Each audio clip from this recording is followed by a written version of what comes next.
Marianthe, Hi, Larry. so nice to see you. Thank you for coming on today to talk about this incredible story. First, let me introduce you to everyone. This is Marianthe Nesboris. She's an old friend from the Shopping Channel. You and I met, I think it was 2012, and I believe you were a representative for Hewlett Packard, were you then? That's right. Yes, which Put is HP on the map there at the Shopping Channel. certainly did. And what's coincidental about this is the issue you had. I've always associated the brain with microprocessors, and Hewlett Packard had one of the best microprocessors, and apparently so do you in your brain. So we're going to talk about all that very soon. But first, can we backtrack to last year? Because you were on the show last year with an incredible story about a health issue you had. Can we talk about that first, and then we will slowly move up to what just most recently happened to you? For sure. So last year in August of 2020, I woke up on August 9th with a sudden and severe pain at my neck and also a really bad thumping feeling in my head. Now it was, when you say 1 to 10 in terms of pain, it was 1 million. It was the worst pain I've ever felt in my whole entire life. So what I did was I went to my family doctor and I said, this is the worst pain I've ever had in my head. He assessed me, gave me Percocets. They didn't work. So I went to Scarborough General, where they did a scan of my head, and the emergency doctor there said to me, you have a double brain aneurysm.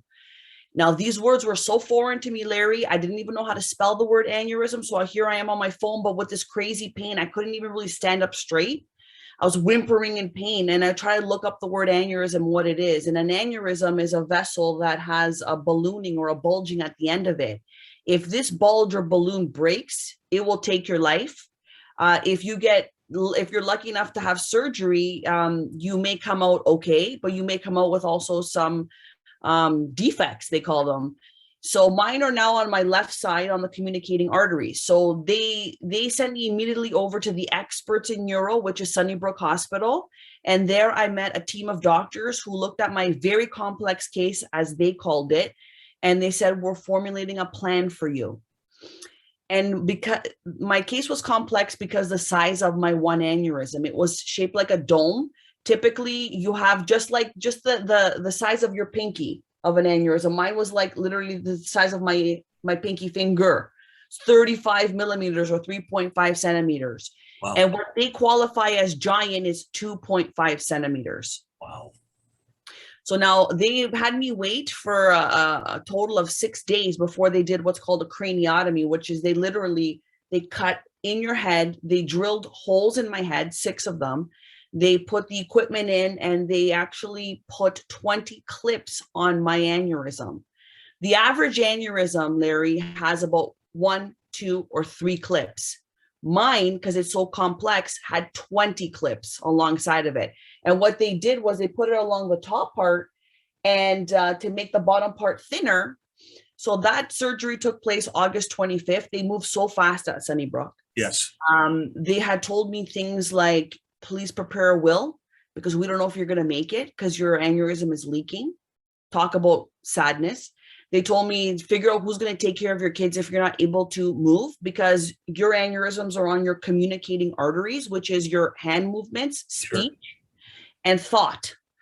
They also said, we don't know what's going to happen to you. So, just get all your affairs in order.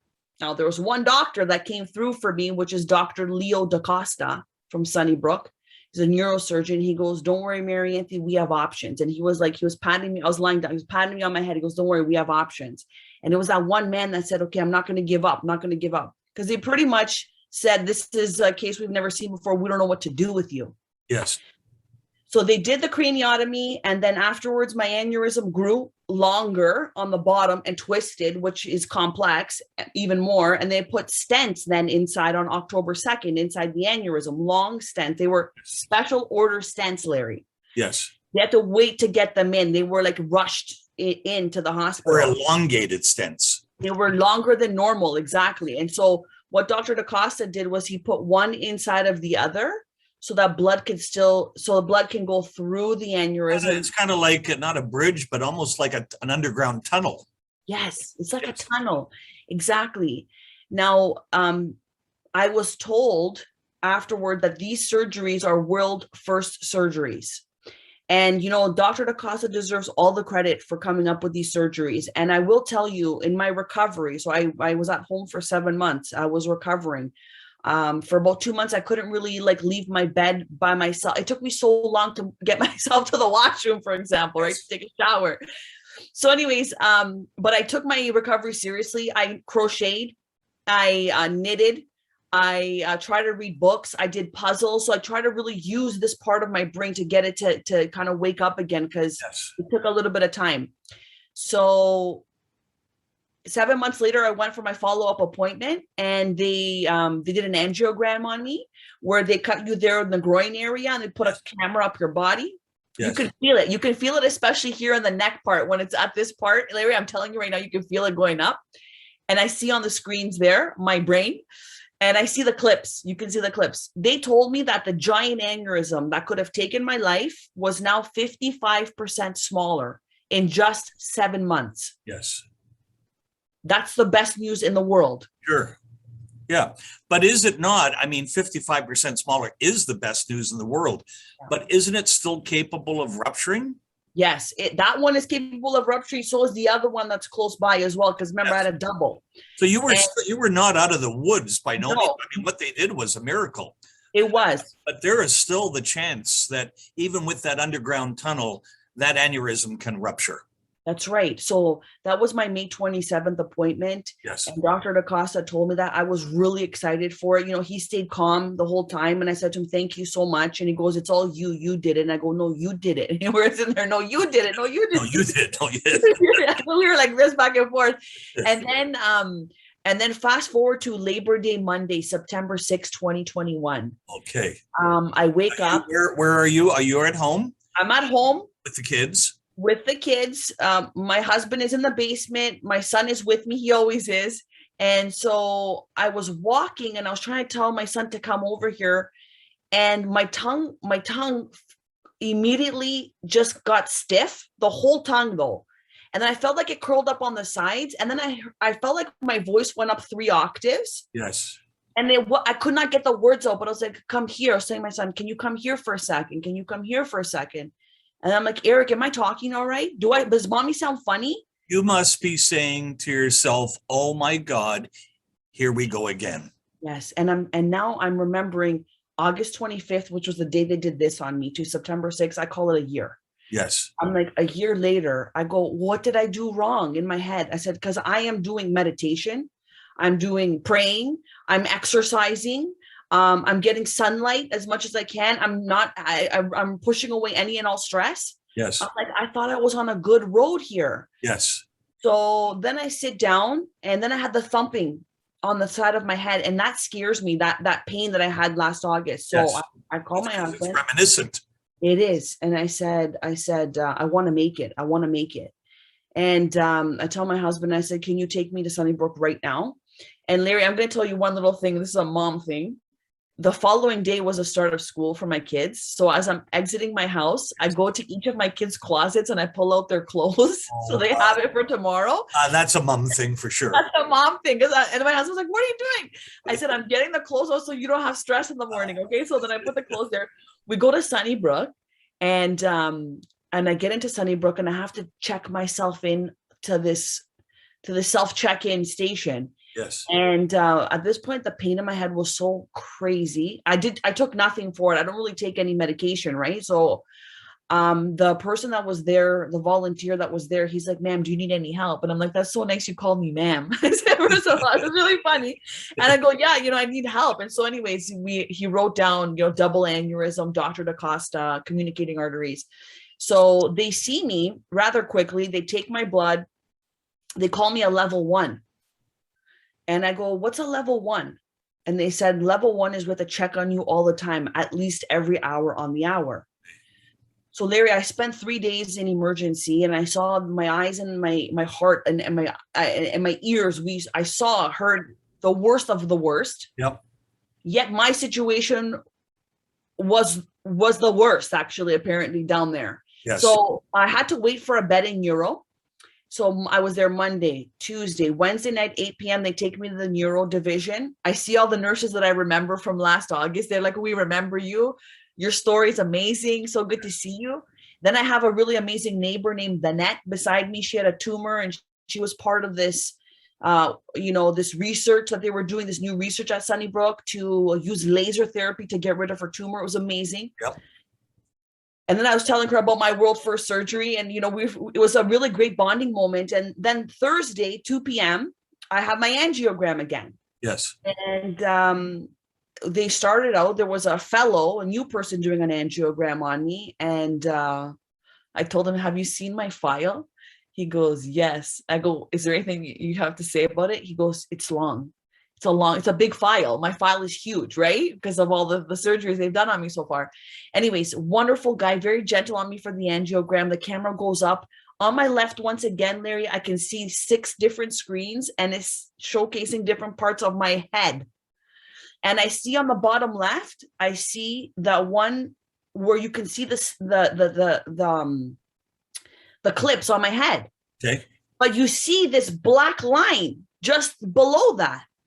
And so they had given me a CT scan and an MRI. They had told me that they thought I had a possible mini stroke when I was in emergency. And they said there is a blockage in your brain. And the only way we can totally tell what's happening with you, Marianthe, is if we do the angiogram. Okay. So I'm in the angiogram. They see it. Now, Dr. Kumar, who put the 20 clips on my head, yes, he told me these clips will last 40 years of life. He goes, so you got a good 40 years, he told me. And he comes in, he's looking, he goes, okay, move the camera over. He's like, why can't we see inside this artery? And then he goes, maybe she has basilophagus or something. And so I was saying to myself, remember the word basilophagus. Yes. And then he goes, oh, no, wait. And so they move the camera a different angle. He's telling the fellow to move the camera inside of me a different way. And in real time, I'm seeing him discover the magic of the brain. He comes over to me now and he says, Marianthe, your brain has shut down this artery where the stents are in. It closed that whole area of the brain down. Closed it off. He goes, we can't even see inside of that artery to see the stents that we placed in for you. Is that not normally, a procedure they would go out of their way to do, which would be a bypass and an occlusion? Yes. Right? Yes. But the problem with me, because they try to do that, that's called a balloon test. They Yes. did it on me. I failed it miserably though. 30 seconds and I failed. They had done that last August. They had put a balloon over here to try to bypass. That's typical.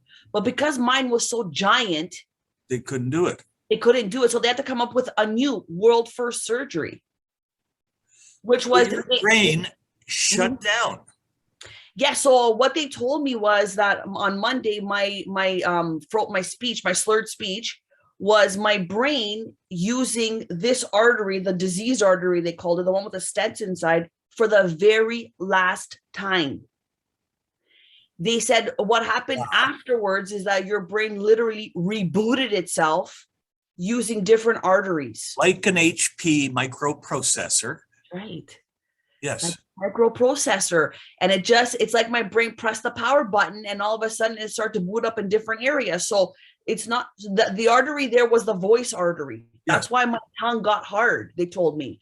Okay. And they said that my brain was rewiring itself for a couple of days prior, but I probably didn't realize it so much except for in the fatigue, if I felt fatigue.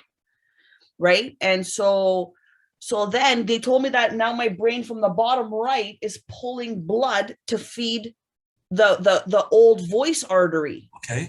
Now it's coming from back here. So it's all rewired and it's coming from back here. And so they said, this is a miracle because your brain shut down the vessel that is diseased. That's how they call it.